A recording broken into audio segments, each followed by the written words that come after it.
Butler had to give up one crucial thing to get cast in 300.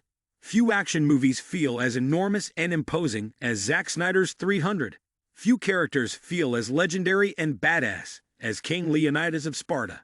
The project, which is slated to get its own TV series, was a tremendous undertaking, culminating in a movie that is, well, truly epic. Gerard Butler's powerful utterance of iconic quotes are entrenched in the pop culture zeitgeist. Don't act like you haven't wanted to yell, "This is Sparta," on some occasion or other. Though his casting in the role feels like it was destiny, there was a time that Butler and the film itself may not have even been made. Leonidas might not have been there to protect Thermopylae, were it not for a few important meetings and one important caveat: that Gerard Butler quit smoking. Warner Bros. President Alan Horn was hesitant about making 300. Even before any casting decision was to be made, 300 had to be greenlit by Warner Bros.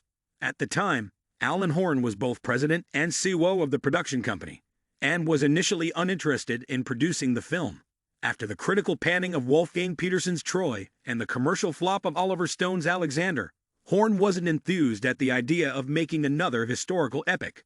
Horn shared with The Hollywood Reporter that he didn't want any more arrows and swords, but fortunately, his opinion wasn't set in stone.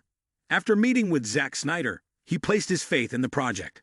But when Snyder pointed to Butler as his King Leonidas, that faith was met with some unease.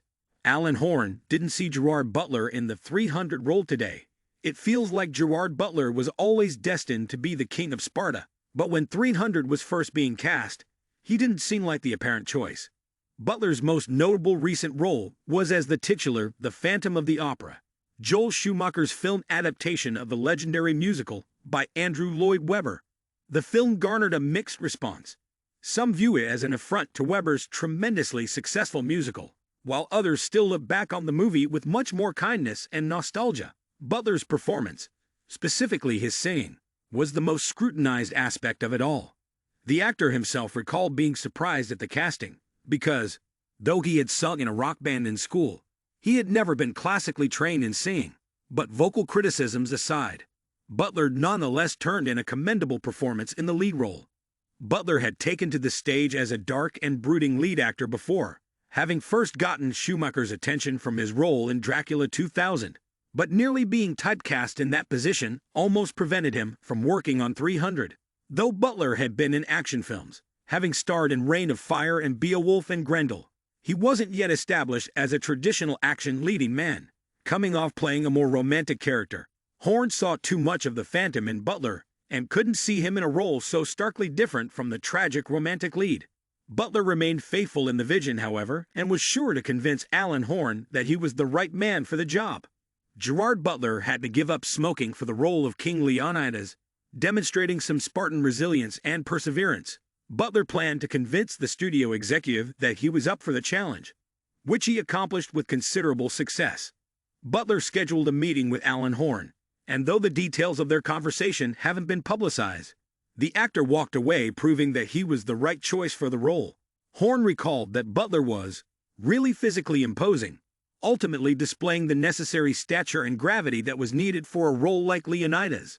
But there was a catch. Horn knew that Butler was a cigarette smoker from his Phantom of the Opera days, and even recalled the smell of cigarettes on the actor during the meeting, which the Warner Bros. President was fervently against.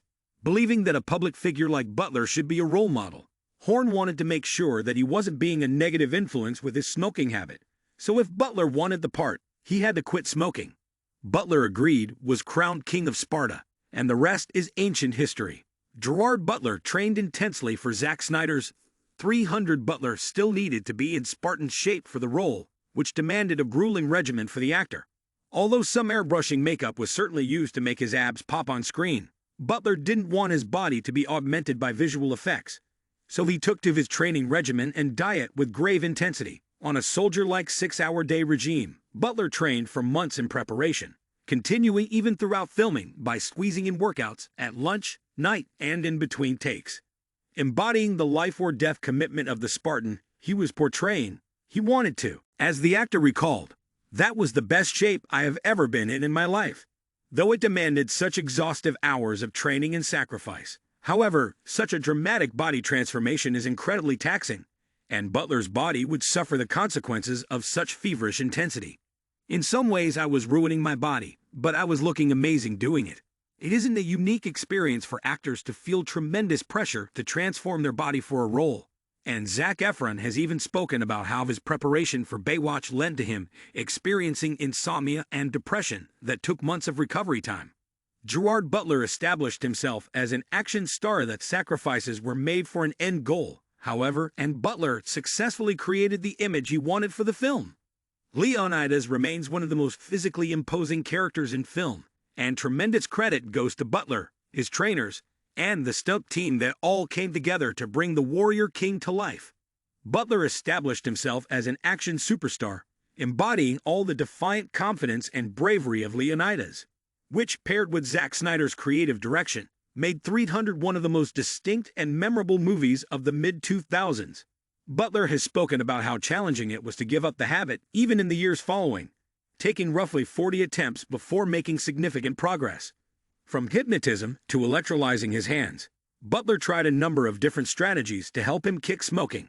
Unfortunately, he also shared that a night out with fellow actor, Russell Crowe, ended with a few more lighters and cigarettes than originally intended. Though this habit wasn't permanently kicked, Butler has nonetheless remained a Hollywood staple and versatile superstar. He's had numerous leading action roles, like Olympus Has Fallen and 2023's Plane, but has still gone back to more dramatic roles, like in Coriolanus, an adaptation of a Shakespeare play. Butler has even lent his voice acting talents to the tremendous How to Train Your Dragon series, and is set to feature in the upcoming live-action adaptation as well.